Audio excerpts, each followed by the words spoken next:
You've probably heard this. Your attachment style comes from how your parents treated you. That's true, but it's not the whole story. Let's look at surprising, often overlooked reasons that shape how we attach.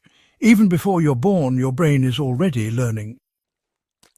If your mother experienced high-stress war migration trauma or postnatal depression, your tiny nervous system soaked that in, teaching your body that the world may be unsafe.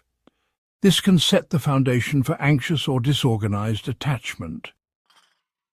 Attachment isn't just about being held or fed, it's also in the micro cues, like does your caregiver make warm eye contact? Do they match your tone and emotion, or do they freeze, flinch, or maybe look away when you cry? Many avoidantly attached adults had caregivers who were physically present but emotionally frozen. Growing up in a family that experienced migration, racism, or exile can deeply affect attachment.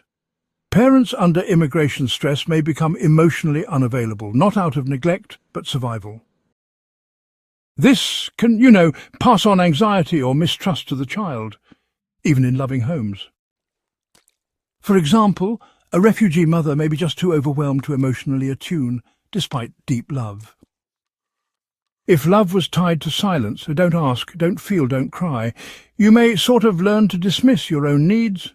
Children sense secrets like infidelity, addiction, or abuse, even when unspoken. This creates emotional confusion, leading to avoidant or disorganized patterns. Sometimes it's not the parent directly. It's how they relate to other siblings. Did your sibling get all the attention, or were you the responsible one expected to care for others emotionally?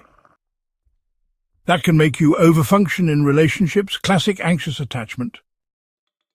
Children with ADHD, autism, or sensory disorders may experience touch, sound, or unpredictability more intensely.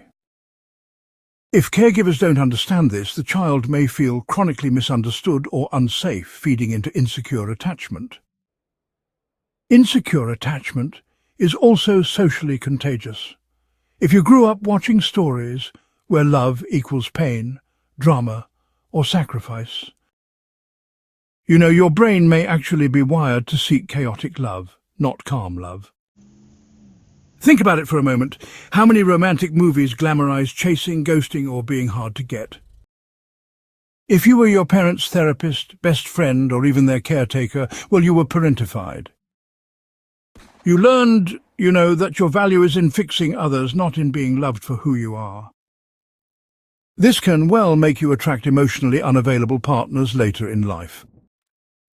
In families from conflict zones like Palestine, Syria, Iraq, Sudan, or even World War II Europe, trauma is passed through story, silence, or body language. Even without personal violence, the collective fear and loss shapes how children attach. Some babies are born more sensitive, more reactive, or more shy. Even with the same parenting, two siblings may develop different attachment styles. Attachment isn't just nurture, it's nature plus nurture. Because, many adults feel broken or blame their parents, but sometimes your attachment style comes from systems bigger than any one person.